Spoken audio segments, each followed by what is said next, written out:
Friday edition. Today we're talking with the new World Brewers Cup Champion, Emi Fukahori.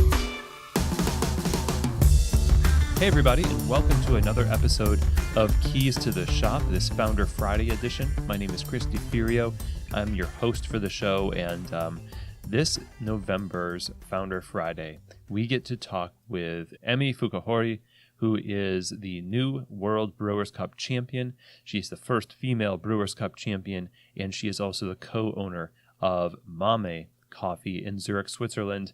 And I'm really excited to have gotten a chance to sit down with Emi and discuss not only her routine at the World Brewers Cup, which was a fantastic presentation, but also her adventures in shop ownership and her journey in coffee. So there's a ton here to learn about and to be inspired by.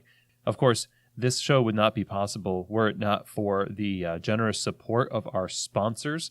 And I want to thank them right now, starting with Prima Coffee. Prima Coffee is a leading specialty coffee equipment supplier. They curate the best equipment from around the world to fit perfectly with the needs of both their enthusiast customers and their many professional customers. Shop owners, managers, people who are outfitting their space with commercial equipment. Their drive and their focus is to help you make great coffee, whether that's at home or in the store. And if you're looking for the best equipment and expert assistance to go along with it, then look no further than prima-coffee.com. I really have loved working with them over the years. They have great passion and dedication to both the craft of coffee and the people that serve it. So right now, I would encourage you to go to their website, see what they have to offer you in your situation. And you can also read their blog about their holiday buying guide, their gift guides. It just came out on the blog at prima-coffee.com.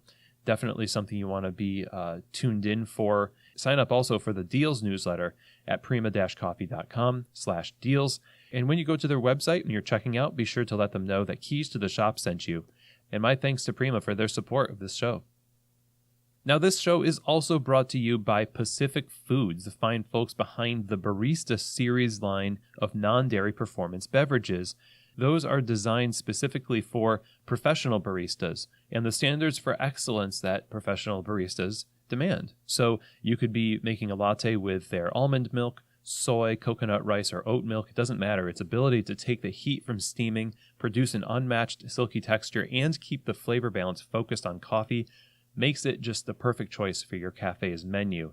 Now, Pacific has been a huge supporter of specialty coffee and the people that serve it, and these products are just a testament to that. I would encourage you, go to pacificfoods.com and learn more about the Barista series line of non-dairy performance beverages and how they can really help elevate the offerings of non-dairy options in your cafe. Thank you so much, Pacific, for your support of Keys to the Shop.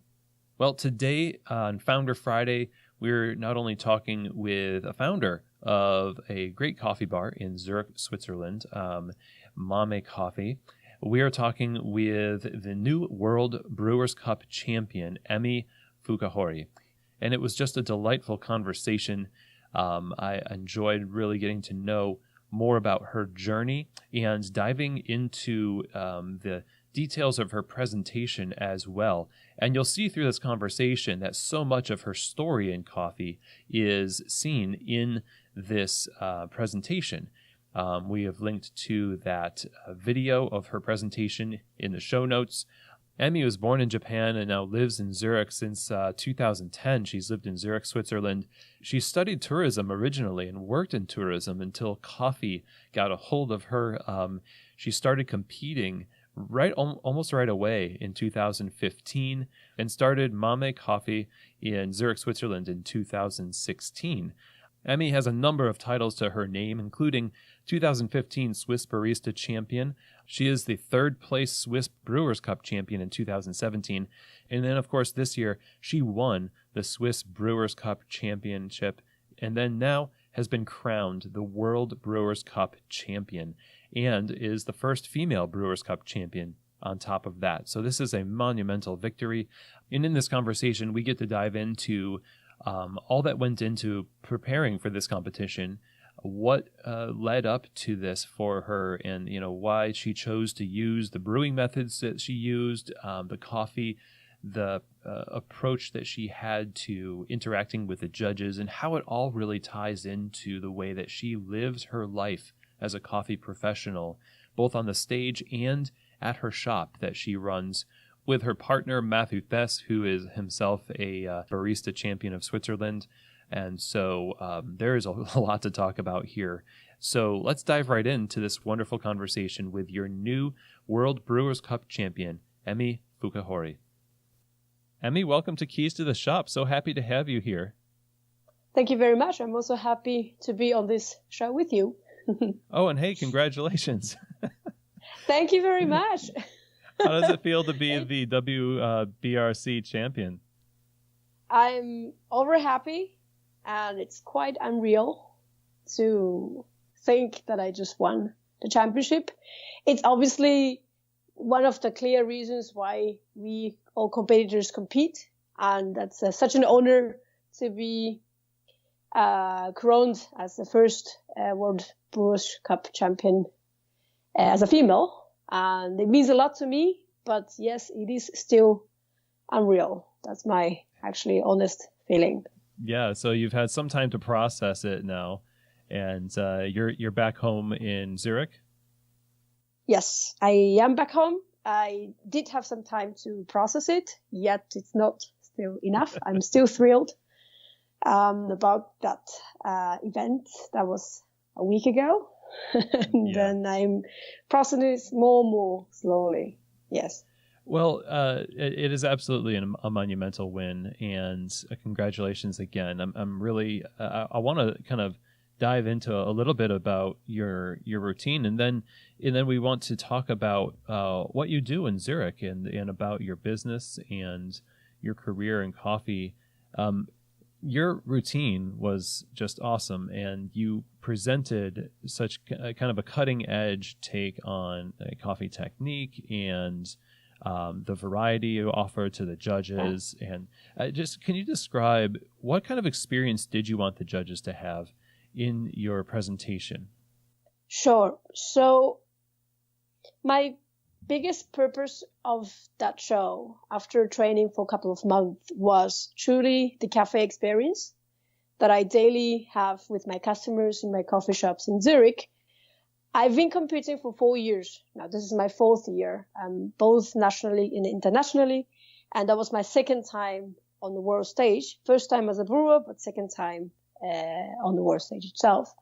And I remember when I was competing at for the first time at the national and then afterwards world, my whole feeling was about myself presenting my idea in front of judges, hoping that I won't fail. So that was me as a subject.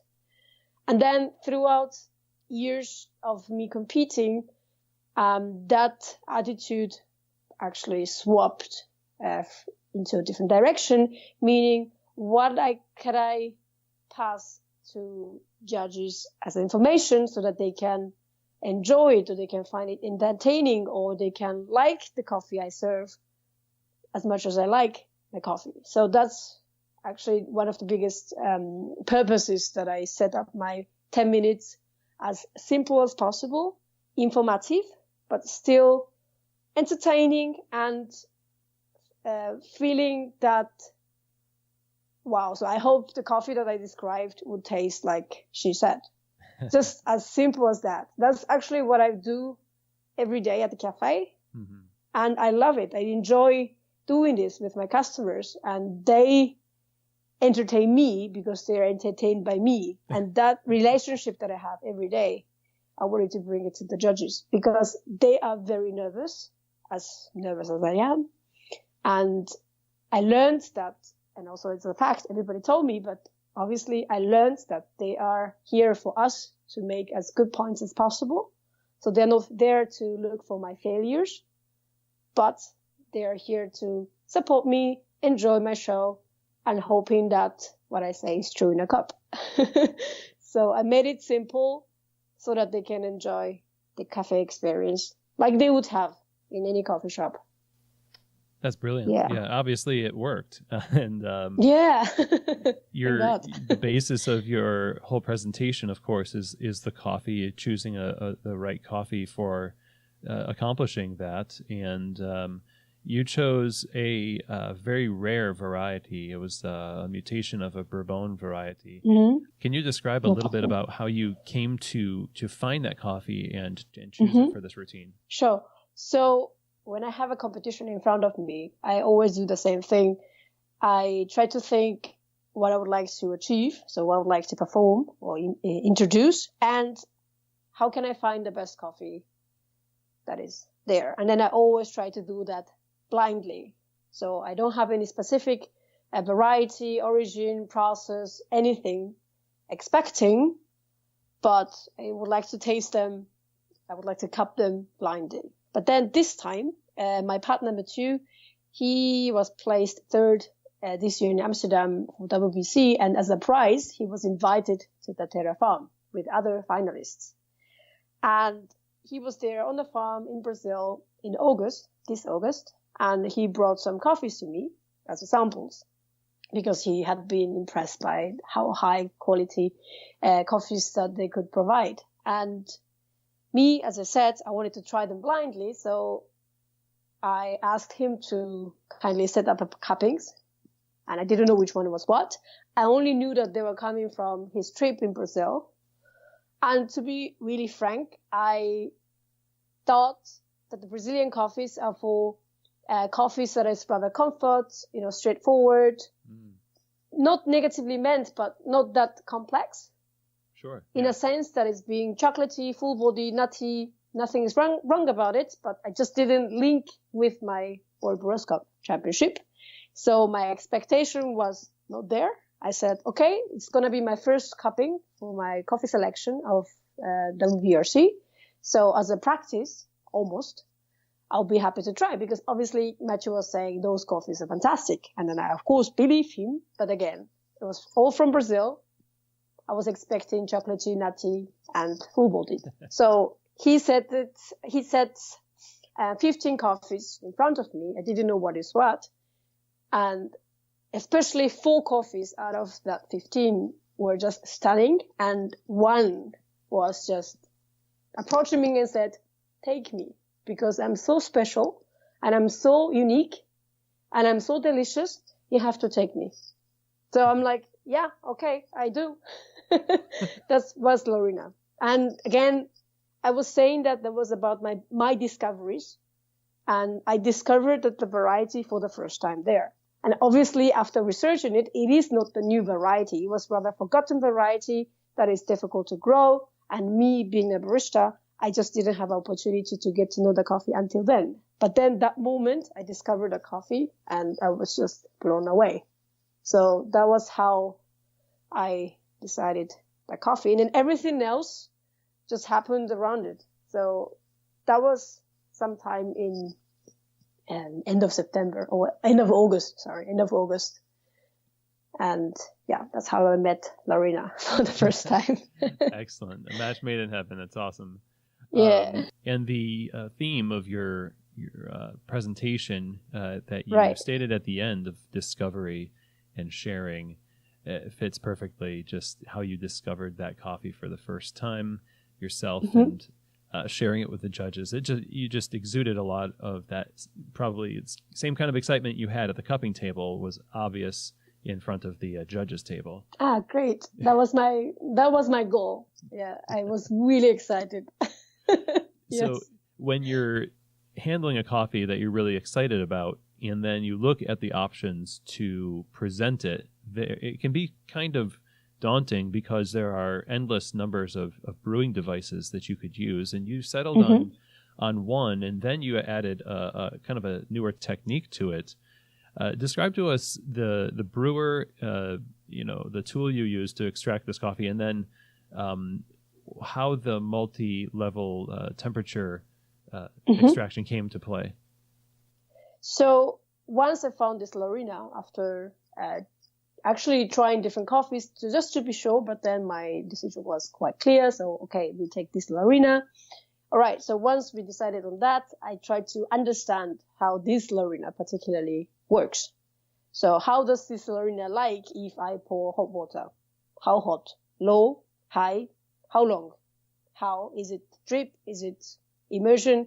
It sounds funny, but I basically tried all possible ways that I had as available, like I had availability, and then try to pick the one it seems to work. Like for instance, the method that I've done is rather designed for Lorina to highlight the Lorina's characters.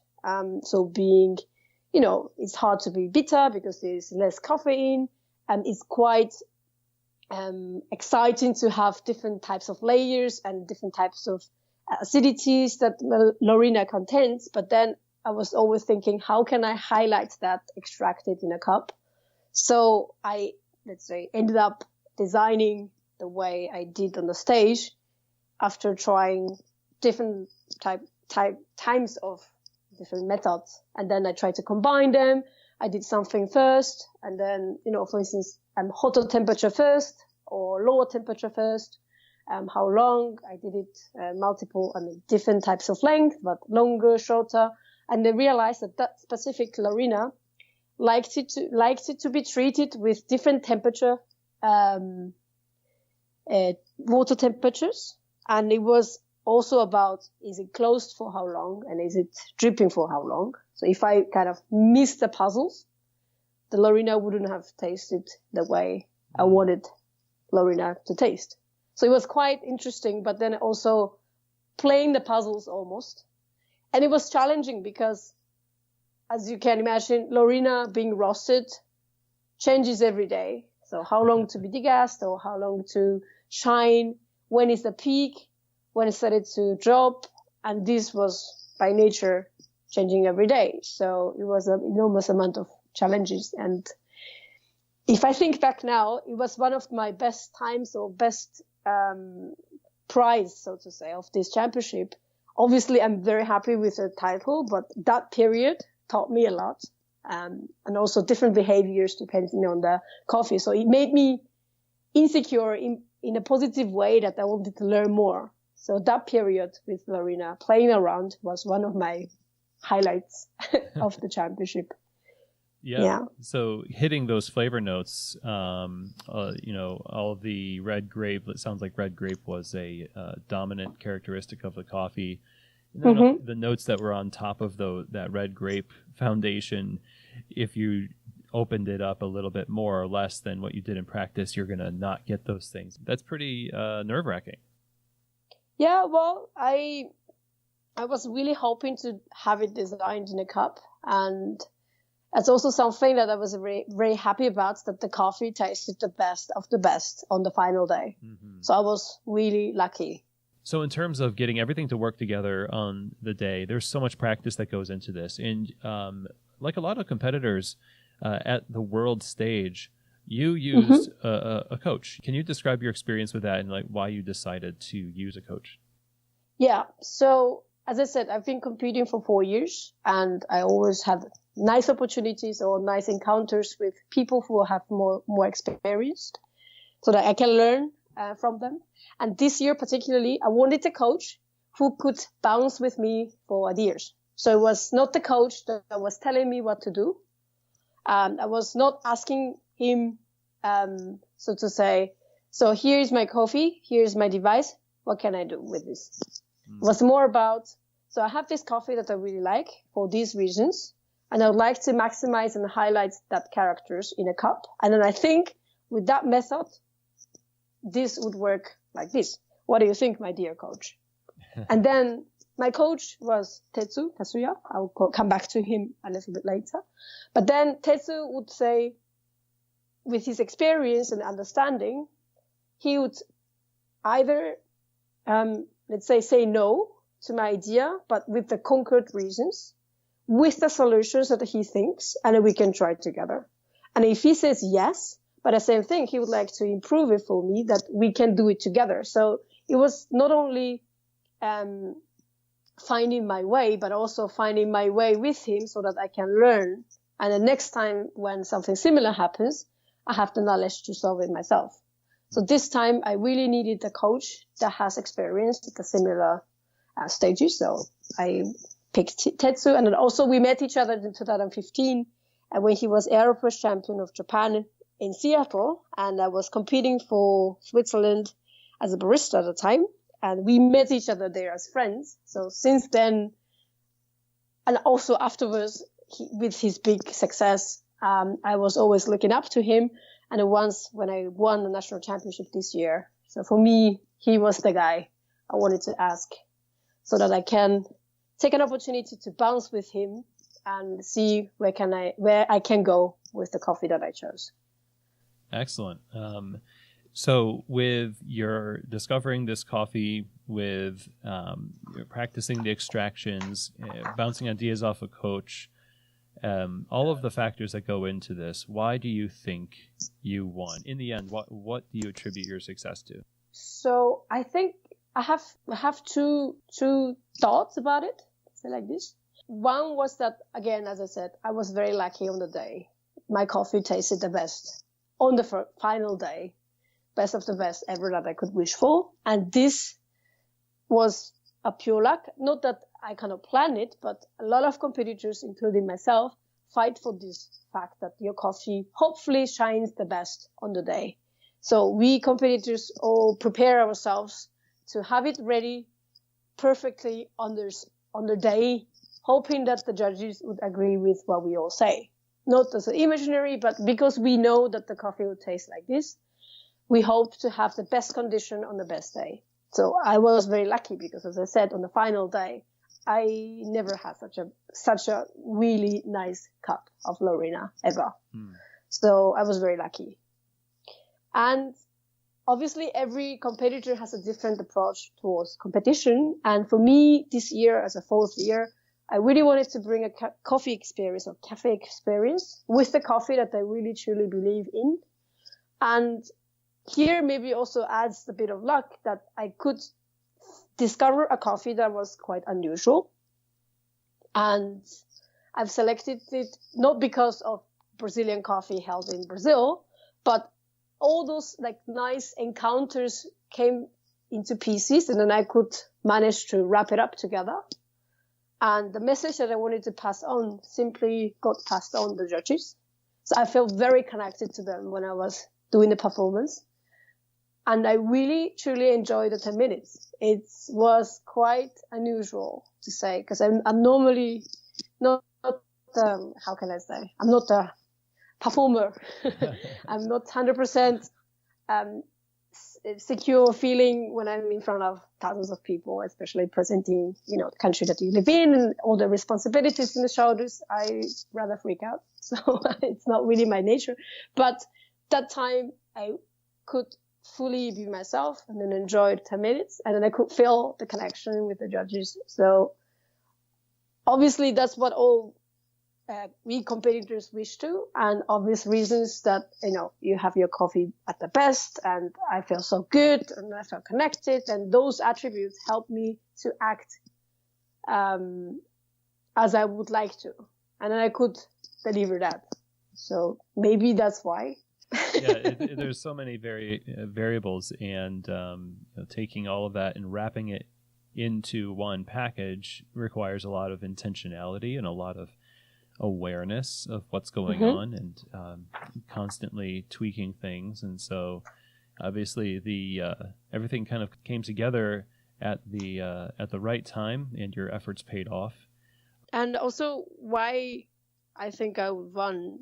I wanted to mention that it's also thanks to the teamwork, because not only having my coach Tetsu, I had Mathieu on me, and all those coffee community and encounters that I had along the way.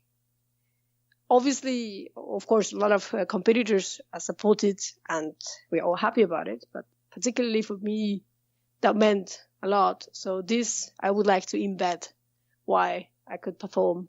Let's say why I could perform well. Yeah, because, thanks to the coffee community and also encounters, my coaches. And that's truly a teamwork, because I think I did the least, especially in Belo Horizonte, like where I had to only perform and taste and train. The rest was taken care of by the boys. So, yeah. Excellent. I want to talk a little bit about how you discovered coffee in general, like first discovered coffee, and how that led you to become a professional in coffee. So I've been always into food and beverage, maybe because, or thanks to my background of being born in Japan, where we all cherish, specialities from different regions, food and drinks, and this has been always like this since my childhood. And I've been living in Zurich for 8 years now, and when I came here, it was a kind of a little, let's say, a culture shock, because it was different. It's not bad or good, it's just different here. That's what I thought. So I was seeking for something that I could persuade my enjoyment with food and beverage. And I'm also very much outgoing, so I love to meet people from different backgrounds, different cultures, and I wanted to enjoy that together with those people. And there was one gathering with experts in Zurich, which was called Coffee Club Zurich, actually done by Aleš, who is one of the European Coffee Trip boys, who is based in Czech Republic. Back then, he was working in Zurich, not in coffee. He created this community started to meet up in a cafe, just chit chat why we like coffee. And for me, it was just happened to be because I, like anybody, I enjoyed the coffee, not knowing anything about it. But then through that community, one day they set up a visit to a roastery, suburb of Zurich, where the Barista Champion of Switzerland at the time in 2014 was doing her routine for Rimini World Championship. Not knowing anything about it, I was impressed what she was doing, all these perfections in every little detail that she was bringing over on the stage and explaining about the coffee that I had chosen. And I was offered to have a sip of a cappuccino she was making, and I was just blown away. It was an Ethiopian natural coffee. Again, like anybody in specialty coffee, I think that would be one of the first encounters with specialty coffee, that you could taste the difference between, let's say, normal coffee and super sweet strawberry-like cappuccino. And then I was just, wow. And then I asked, of course, how did you do that? And then she explains all those information about the coffee, how she does, and, recipes and this and origin. And I didn't understand anything because I was at a time working in an office in tourism industry. I loved my job, but again, I was just blown away.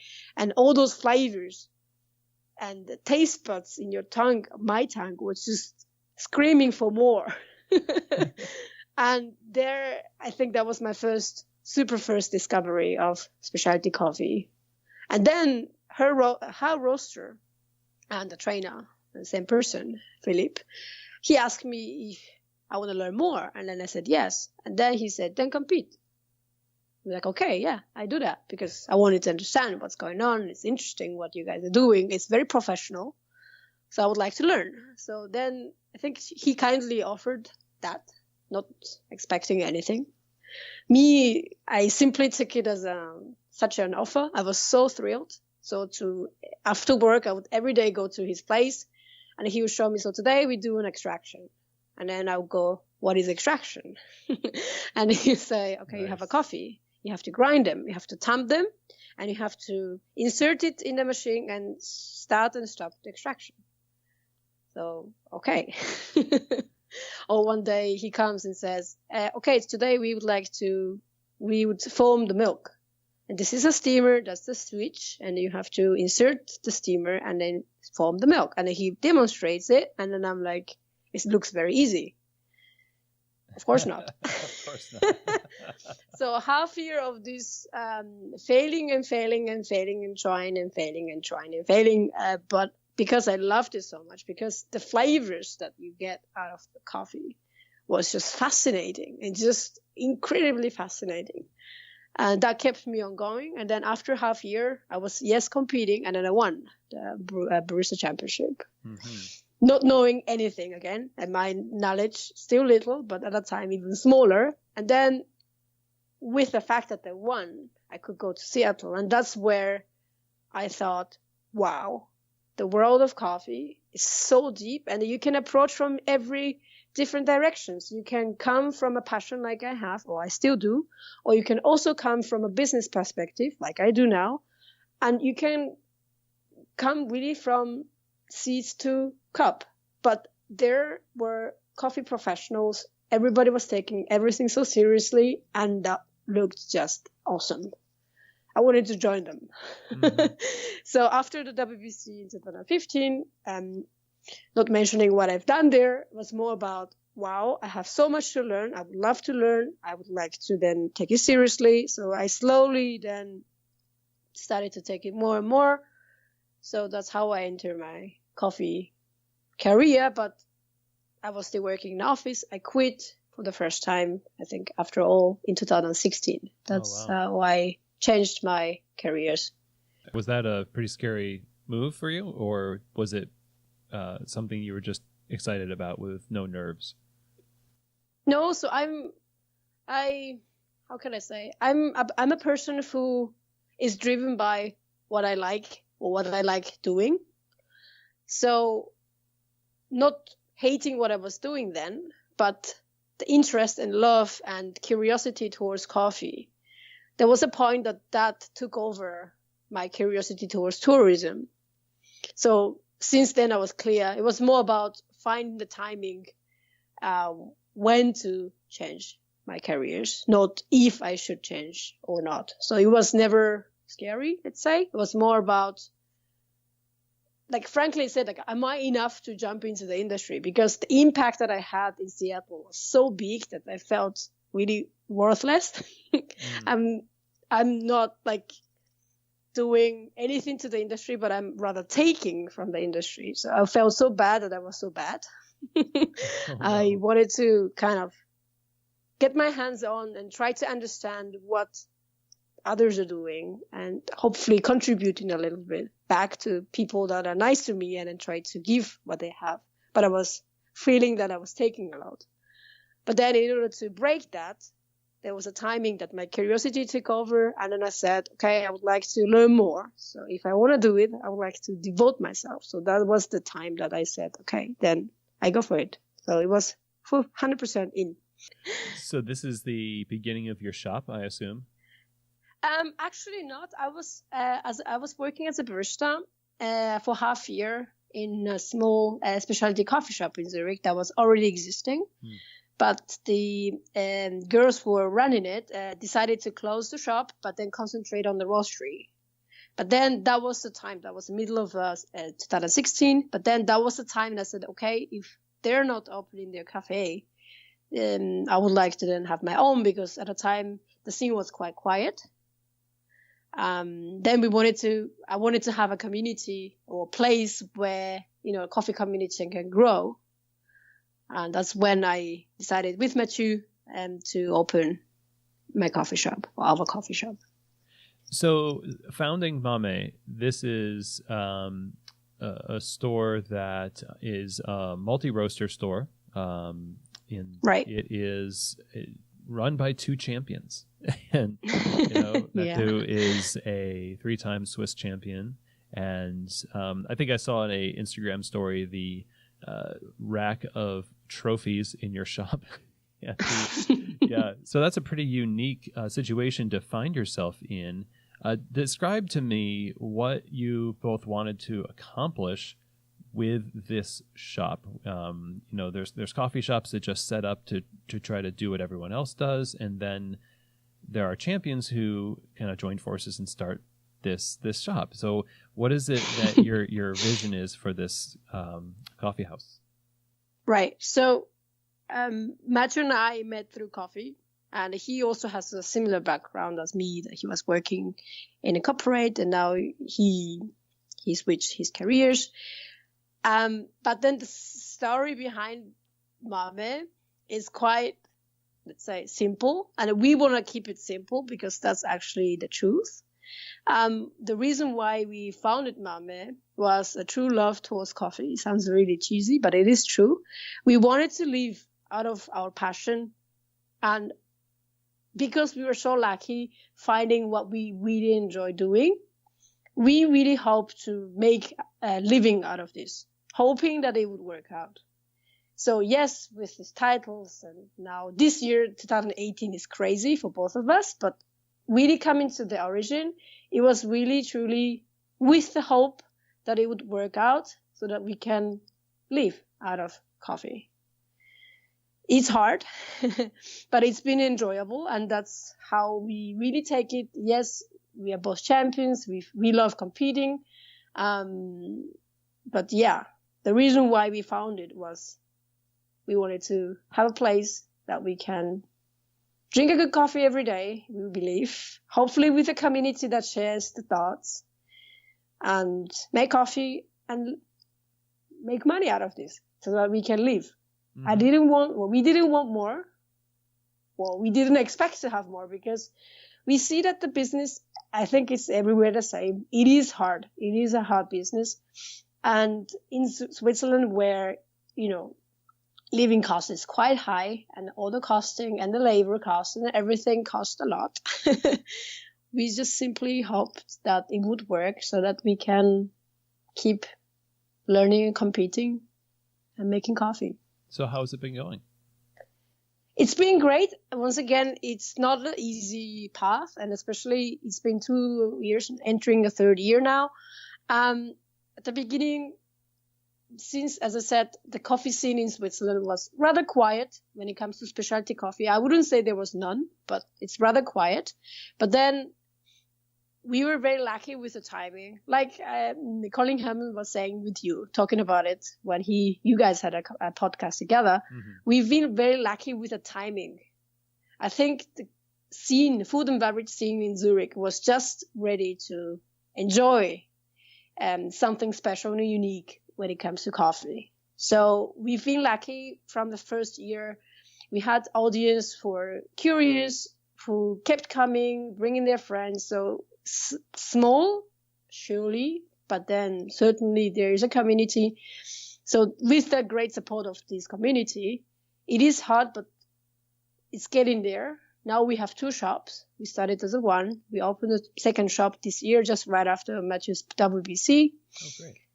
Yeah, and we are planning to do a roastery now. And it seems to be right. I mean, we try to keep it up. We try to stay on the feet, like everything can go wrong at some point. But so far, so good. We've been very thankful and lucky and happy. Yeah. Great. Well, congratulations. It sounds like things are going pretty well, in spite of the obvious challenges that come with running a coffee shop. I wonder, back when you were talking about having a simple approach to what you offer in the cafe, and then mentioning also that you want a special and unique offering, how do you match those two things? Because I think in the mind, at least the first thing that comes to mind when you think of simple is something that may not be unique. It may just be something that people are used to, and that's simple. So what do you offer in the shop, and how do you approach serving people specialty coffee? Right. So, like I said, specialty coffee scene was quiet, and geologically, Switzerland is above Italy. So when people talk about coffee, it's often referred to as espresso, and then it's often referred to a traditional way of espresso. And that's, let's say, a standard of what everybody, or let's say many people, imagine. Now, we have coffees from different origin, different characters, but then based on espresso-based drinks with milk, and then filter coffee. And those are, let's say, 2 beverages, or 2 ways of choosing your beverage. And then we really focus on 3 styles, or 3 characters of coffees that is coming, being rather chocolatey, fruity, and floral. So chocolatey is less acidic. That's maybe close to the traditional.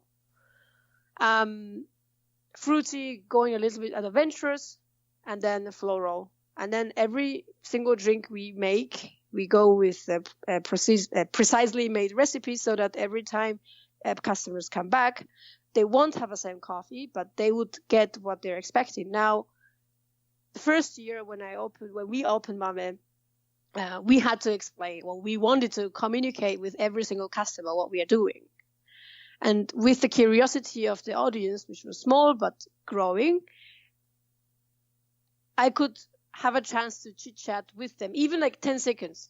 And I can I have a coffee? And then my first question would be, I have different coffees that you can choose from, chocolatey, fruity, floral. And then I was studying the reactions. Some people say, oh, it's great, it's nice. I can choose one of those three. Or some people go a bit taken back and try to ask what they are. Yes. You can study the faces. So that was what I was doing every single time, especially when we just opened. So it was less busy. So I was studying people's reactions. And then, of course, when somebody, let's say, backed off, I say, hey, it's not the chocolate that is inside. It's rather less acidic. But maybe you can start from here and then you would enjoy it because I would enjoy it. I just don't want to make, let's say, a sour impression in a coffee. Literally, because their standard would be, let's say, less acidic or let's say more, settled and nothing to do with those flavors.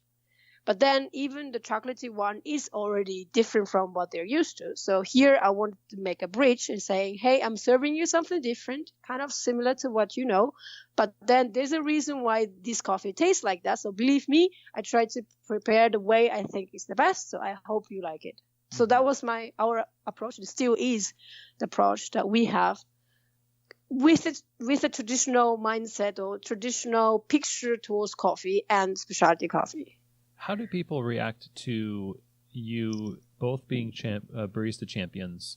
I imagine it's a draw for people, and maybe it also allows them to give themselves more of an adventurous spirit when they enter your shop. Do you feel like that has helped people say, well, I normally wouldn't be adventurous with my coffee, but I will because I've got barista champions serving me?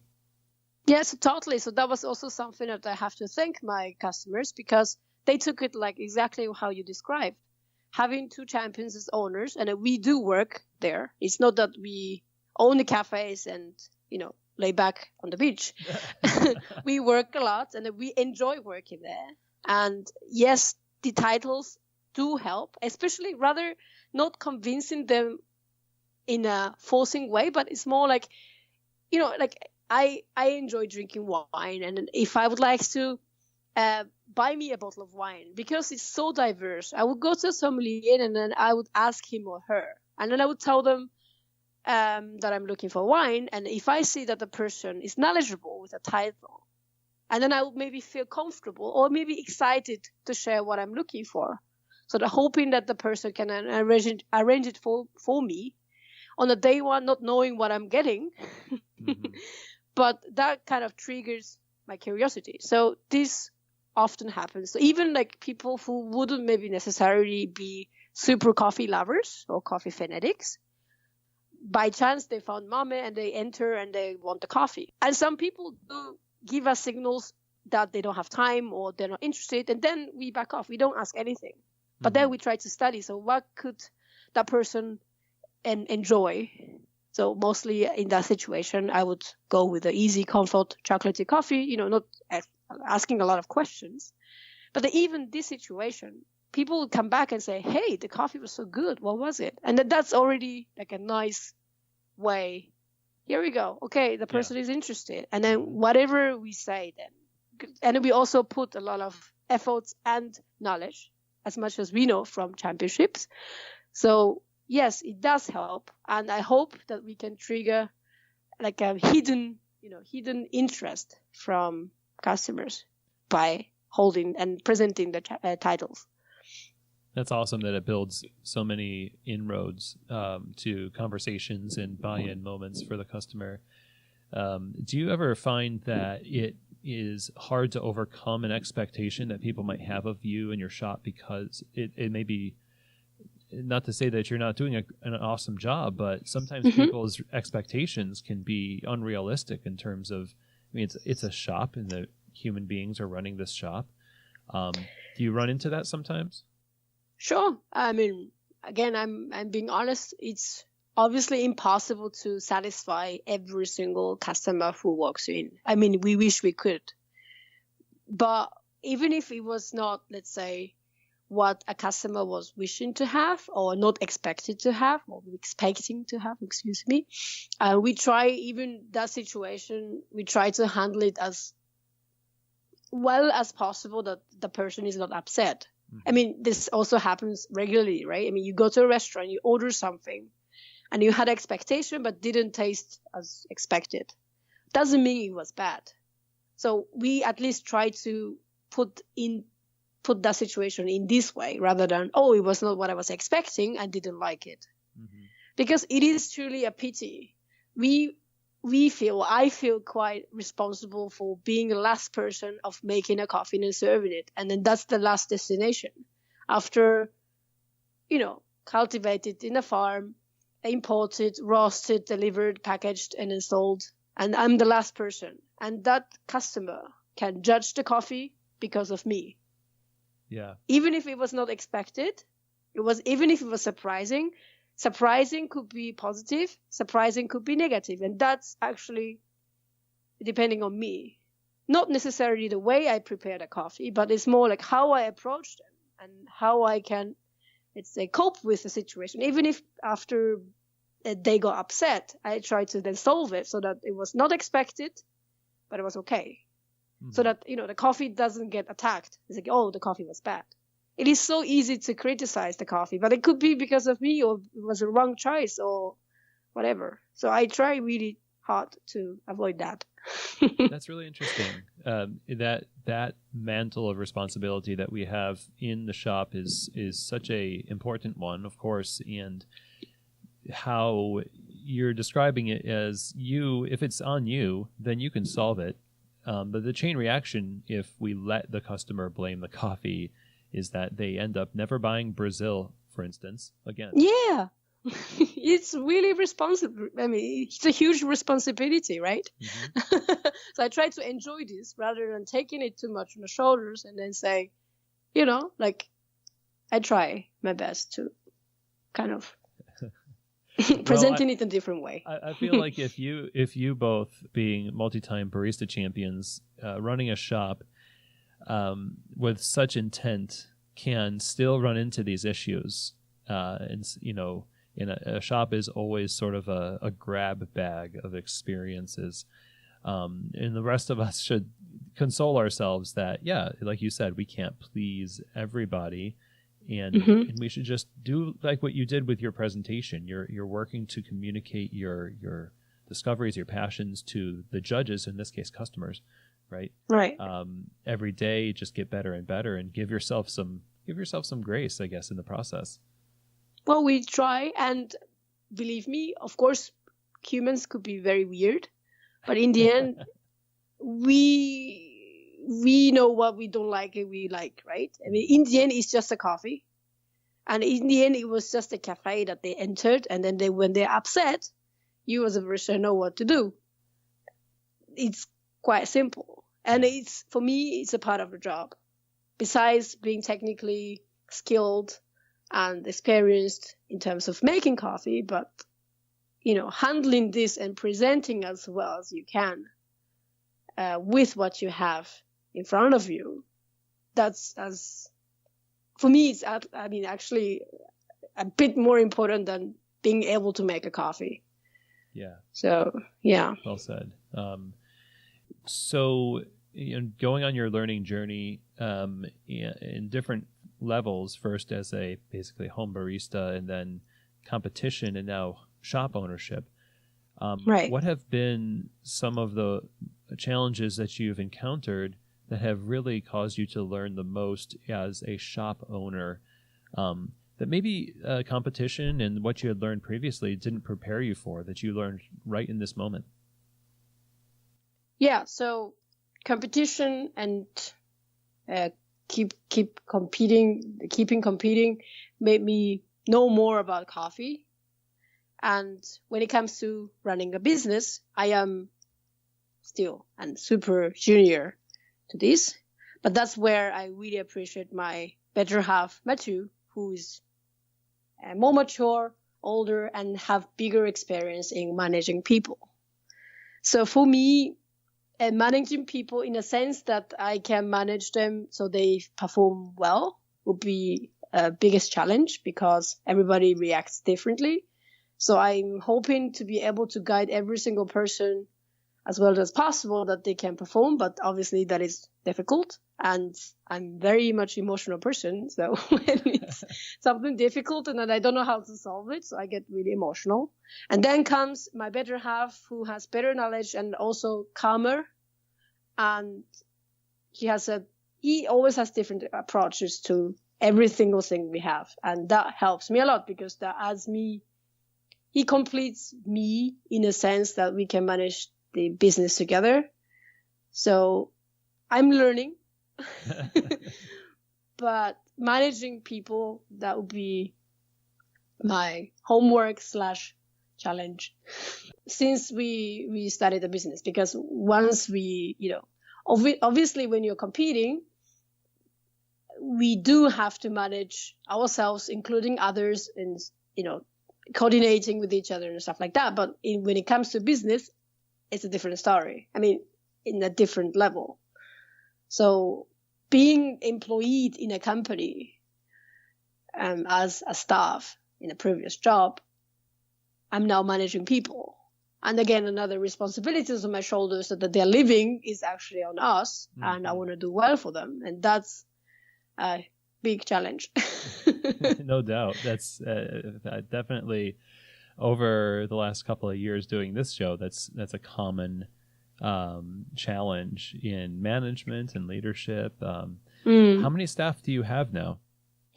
At the moment, all in all, we are 8. And some of them are part-time. One is almost full-time. Yeah. So you get to pass on the knowledge that you have collected and all the trainings that you had when you were visiting the roastery for those 6 months of just learning the ropes. I'll bet a lot of that kind of plays a factor in how you teach now, in how you train people. Yeah, sure. So those baristas that we are there who are with us, they're more or less experienced at a certain levels in specialty coffee shops in Zurich in the past. The way we, let's say, retrain them or reform them, or we call it like MAME them, is always the same. Like I try to be as simple as possible, and I don't want them to think that they cannot question us. Whenever we, let's say, teach something, we really try to give them reasons so that they understand rather than they are told to do something, so that they have, they gain, let's say, knowledge little by little. So when they face a difficulty, so when they have to find a solution, even if it could be wrong, but they can get the initiative of, hey, the coffee is running so fast. I think the grind size is wrong. Do you think I can make it finer? Like this kind of thing. I would like them to say it. Not being told and say, hey, the coffee is running fast. Why don't you make it finer? So having that in my mind, I always try to imagine myself back in 2014, not understanding whatever the barista was saying. I try to break it little by little. So everybody has a different background and they can touch the machine and they can make a coffee, but not everybody has ever used a scale, or not everybody ever thought, why do I have to dose this amount for this amount of volume? So I try to really we try really to make sure that they feel comfortable enough to ask. And then we're here to explain. So whatever we teach or introduce something new to them, we make sure that they understand it. They don't have to understand everything, or we also learn every day. We don't know everything. But whenever they feel that they're not sure with something, at least with what we have, we are here to explain with reasons. That's why we think this is the best. what do you think? And we are repeating it like really many times. And then we started to have a few baristas among the 8 for, let's say, more knowledgeable or bigger understandings. And then they're also there with us for them, for others to support and say, it's okay, you can take your time, but you have to rather build up your understanding. Don't say yes without understanding. Like, if you have a question, say no. Like, I also learned that, like, if you say just yes, okay, do it, it's great. But then if you have a similar situation, you don't know how to solve it. So if you understand, you say yes, but if you don't, then you say no, and then you keep asking. And this is not my culture, like being a Japanese, like we are like yes men. We always say yes. But living abroad really taught me, like, if I don't understand, I have to keep asking. And I really believe that people are not, of course, I mean, after 10 times, maybe you get a bit annoyed, but I think questioning somebody shows that you are actually listening. Mm-hmm. You are actually understanding what I'm saying. That's why you can place a question.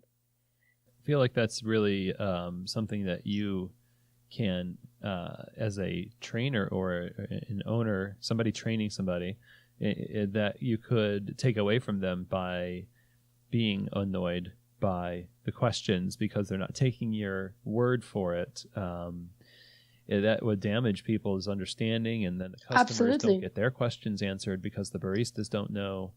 Absolutely. That's, for me, is core part, because they're also in front of my customers, and then my customers ask them. And then, if my baristas don't know what to answer, that's pretty bad. Your baristas, so when you're selecting people to work for you and as you expand your business, I imagine you're having to look for particular types of people. What type of personality traits or skill sets do you look for in a barista that would represent you well to the public? Right. So for us, barista is a person who makes a coffee. Obviously, she should be as skillful or knowledgeable as possible. Here, I think there's no end, including for us, because things change, situation change. Somehow coffee is a mysterious thing as well. We keep learning. So here, if you have skill, that's great. And especially at some point, like for us as a growing business, sometimes it is indeed easier to say,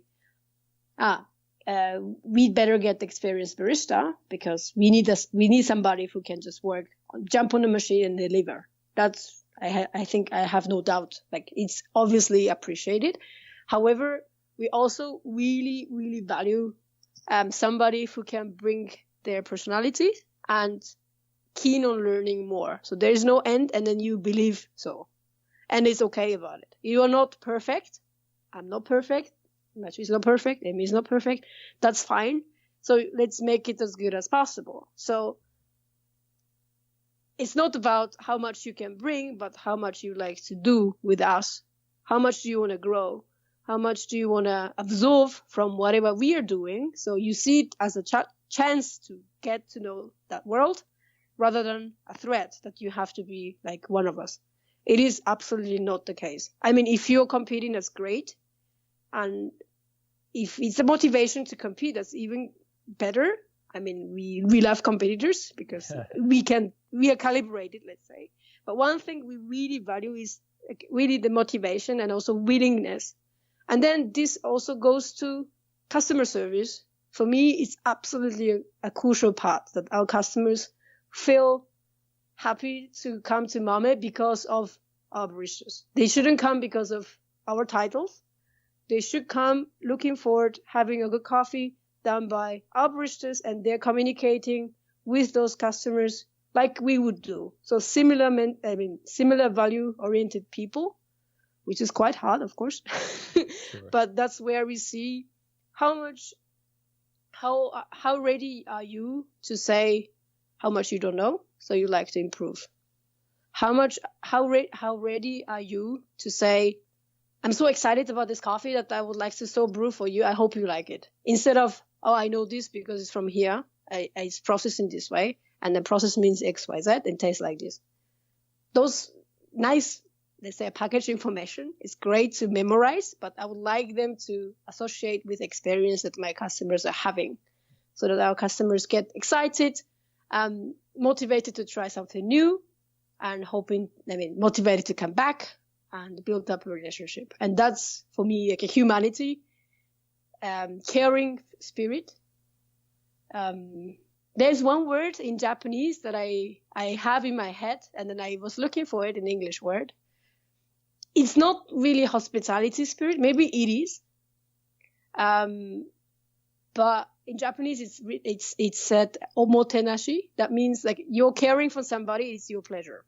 It's my pleasure to care for you.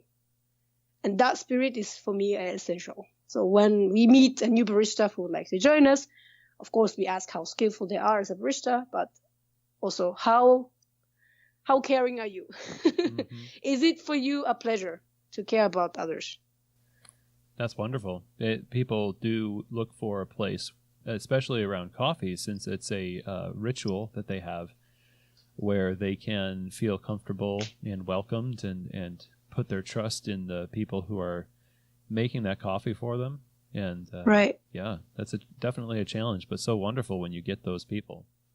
Yeah, we are very thankful with those 8 baristas, hoping to have more in the future, of course. But every single barista we have, they're really performing well, and we are very happy and thankful to have them or to have met them, because thankfully they found us and approached us and wanted to work for us or with us. And that's a nice encounter once again. Yeah. And yeah, we happen to have them, and it's great.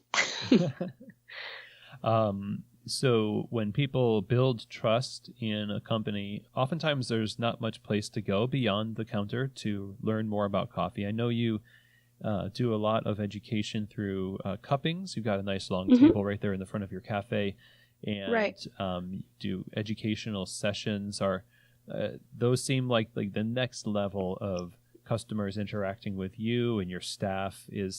How do you approach those educational sessions? Do you view them as like the next level of bringing the customer into this world of coffee that you've discovered? So when we do a cupping, we do it in 2 different ways. So one is a monthly public cupping session, which we would post on Facebook, and then we would, let's say, ask for sign-ups, and then people who have been on our page or with us at MAME, they know what's going on, so they sign up, and they come on the day that we gave.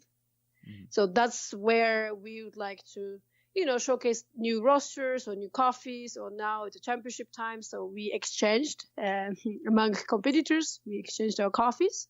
It's also a great opportunity to showcase coffees at the championship, but then to them, because most of the time for such an opportunity, such an occasion at the public level, it is actually most of the time coffee lovers or coffee fanatics or coffee interested people who join, who sign up, they make time and they come, which is great.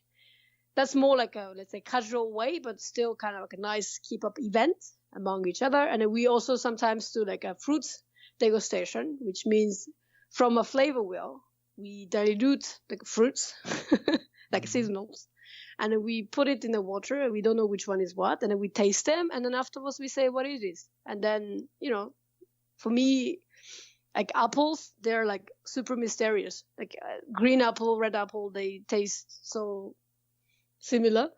And then we do that as a fun activity with, coffee lovers who try to describe or say, oh, this coffee tastes like a red grape, but how does this red grape taste in coffee? So, okay, then let's taste red grape and let's try to describe it. So that's kind of like including the fun part. So not too much I teach you what to taste. It's more like those are the coffees that we discovered in Belo Horizonte. Those are the coffees from a new roster, or those are the fruits that we mostly find in coffee or seasonal. That's that part, the public part. And then the private one is very diverse. So educational reasons, people come because they would like to learn it.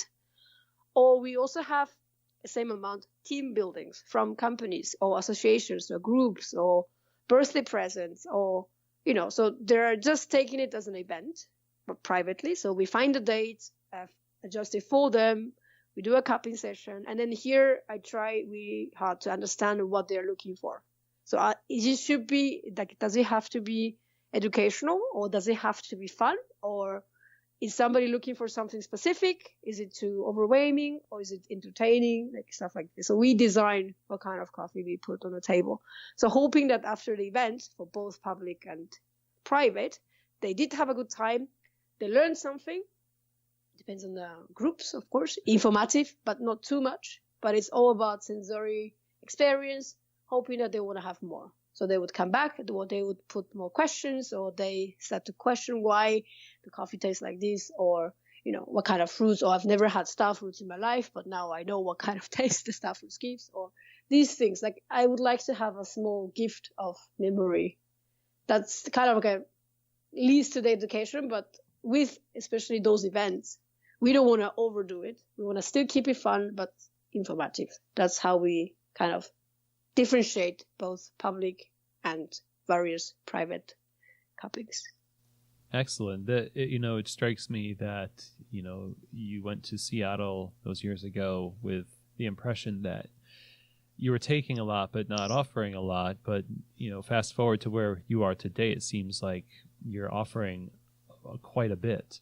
And I try. Yeah, you're making quite a difference in the way that people perceive specialty coffee, and in your own community, just expanding people's horizons. And you're sort of, I guess you could say you've exchanged one tourism for another, because you're guiding people through this whole world of coffee, so to speak. Absolutely. I mean, that's why I loved my job. Also previously, I was welcoming customers overseas, so groups overseas, to Switzerland. So Switzerland was my product. I was so excited to welcome them, because I would imagine them being impressed and enjoying so much Switzerland. Now my product changed, but the role, I think it's very similar, because my product now is coffee, and I have people who are coming over and try, I'm so excited to know how they would enjoy. How can I do so that they can enjoy the coffee that I have? And I try to think anything to do so that they would say, hey, that was a great coffee, I'll come back. Like in Switzerland, the same. Like, oh, I enjoyed traveling to Switzerland or in Switzerland, but this part I didn't see, so see you next time. Mm-hmm. This coffee is new to me, so I would try next time. That's quite similar. I mean, at least to me, it is quite similar. Yeah, that's great. I mean, you're doing so much to just find the nuanced approach to talking about coffee from what you were talking about with your staff, not reading off a static sheet of statistics or data, but giving nuance and life to this product of coffee. It's got such a big story behind it. You're doing such an amazing job presenting that to... Thank you. Well, thank you. And what is next? I mean, I know you said you're going to be opening a roastery. What does the future look like for MAME and your career? What do you hope to accomplish in the coming years?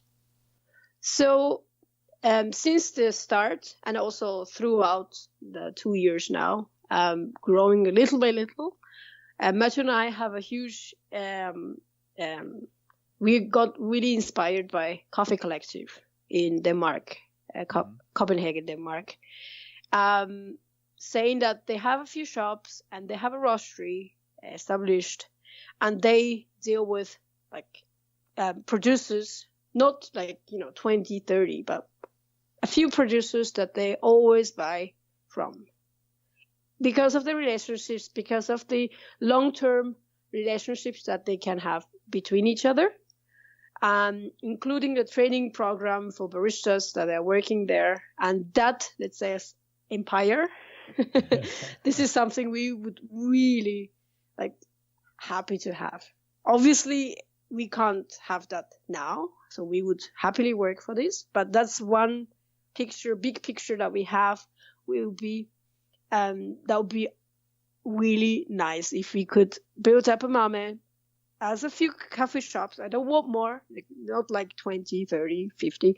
It's not about this, but it's like few coffee shops, always based in Zurich. That's where we both feel home, even if we are not from here, but we feel very much home here with the community that we are starting to build, with the roastery possibilities, with some producers that are willing to work with us for long term, and concrete plan for building up barista skills up to championships, because we love competing. I think it's really great to compete.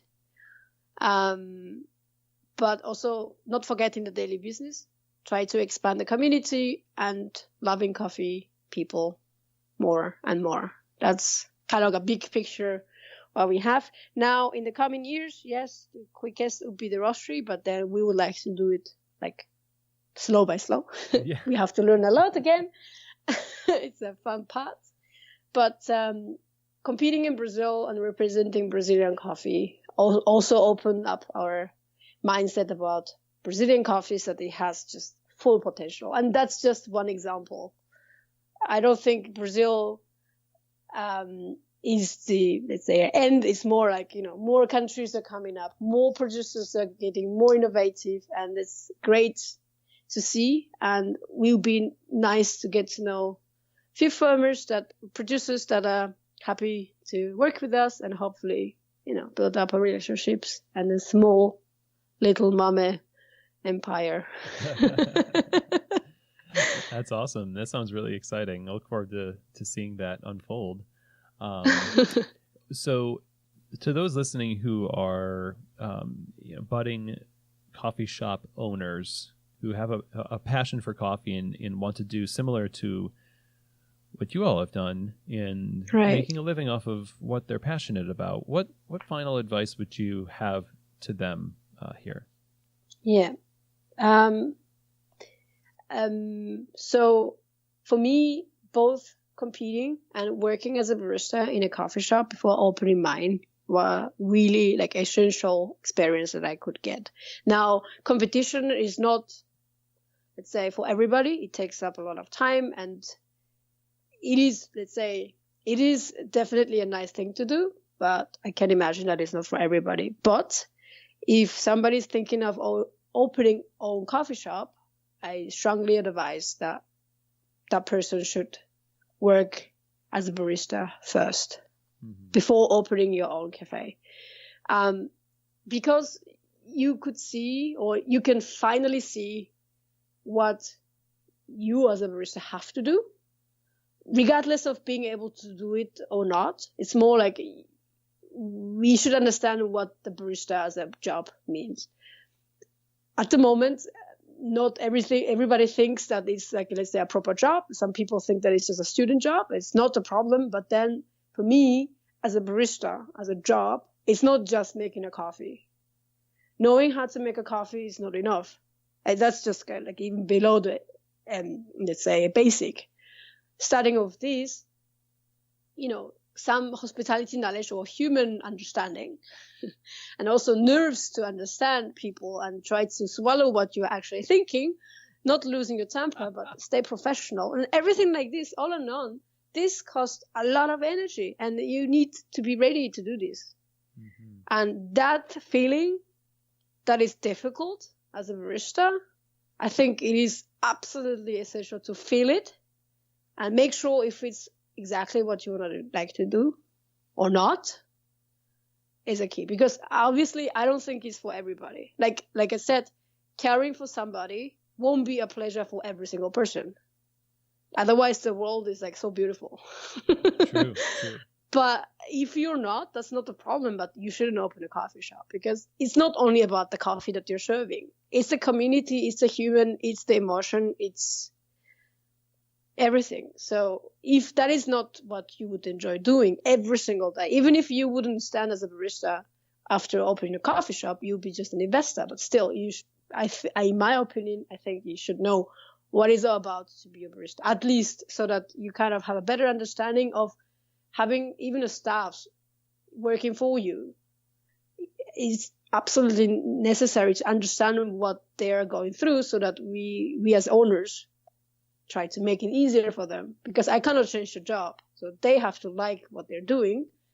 But we can try to make it easier so that they can go smoother than how it looks as difficult, or long hours, or grumpy customers.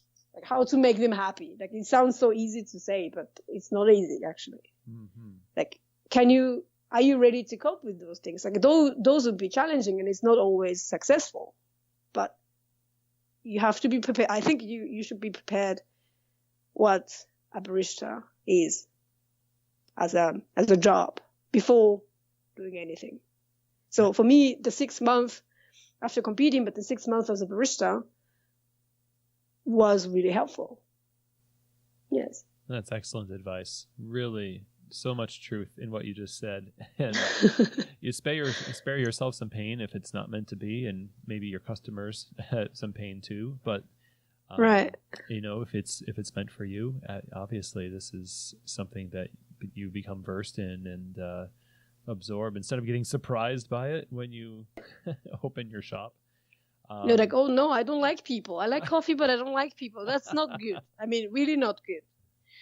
Yeah, no, there's so many people that open shops that have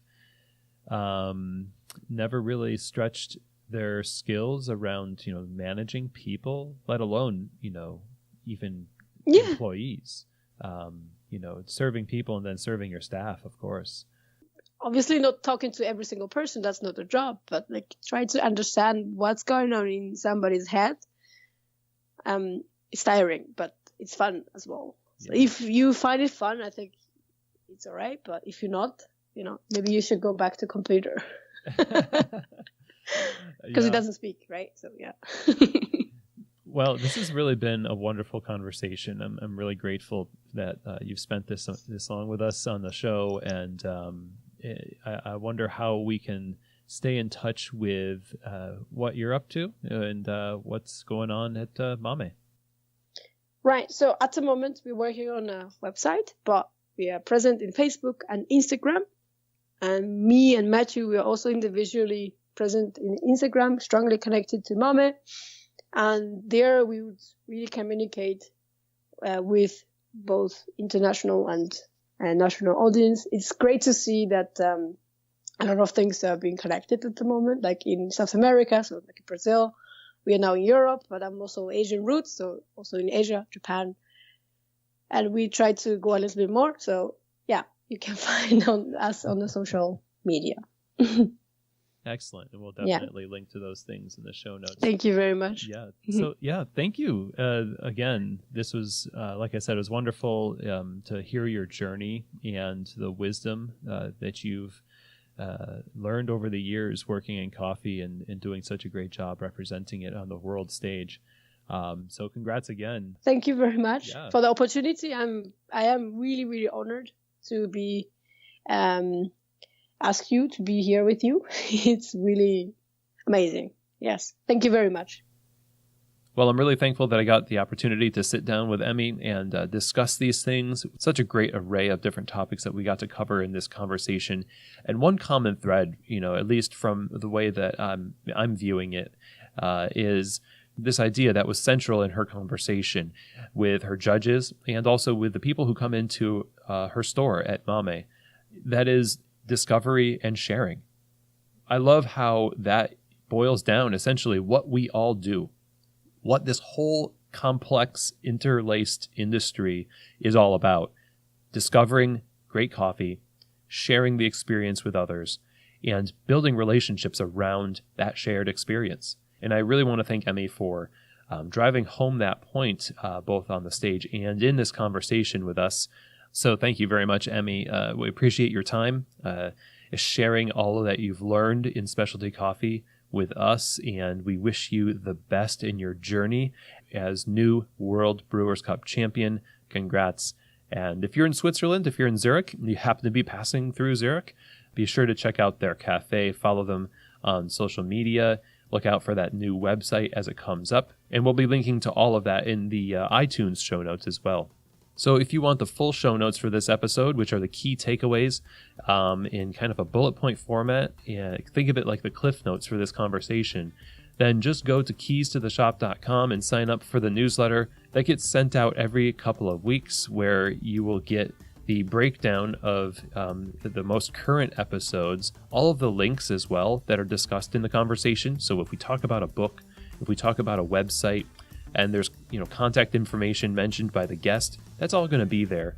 And there's also going to be some interesting links in that newsletter that I've come across in my reading over the course of the couple of weeks that I think will be really interesting for you to develop yourself as a coffee professional and develop your coffee career.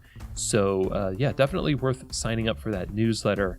And starting in 2019, I will be including an extra episode in the Keys to the Shop newsletter that will cover perhaps a deeper dive into some of the topics that we've been talking about, or some bonus material of things that we're not covering on the show currently.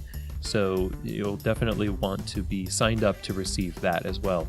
So keystotheshop.com, in the sidebar, just put your email address in, and it's as easy as that. If you want to contact me with questions, comments, and feedback about the show, I am definitely open to hearing all of that and always want to be making the show better for you. If you're interested in hiring me to come to your cafe and help you dial in your operations, your coffee quality, and your hospitality, that is what Keys to the Shop Consulting is all about. Again, just reach out to me, Chris, at keystotheshop.com, and I look forward to hearing from you. So that's it for the show today. Thank you very much for taking the time to listen to Keys to the Shop. Be sure to subscribe, share these episodes with a friend, and if you have the opportunity to, rate this podcast on iTunes. It really helps the visibility of the show. I really appreciate it.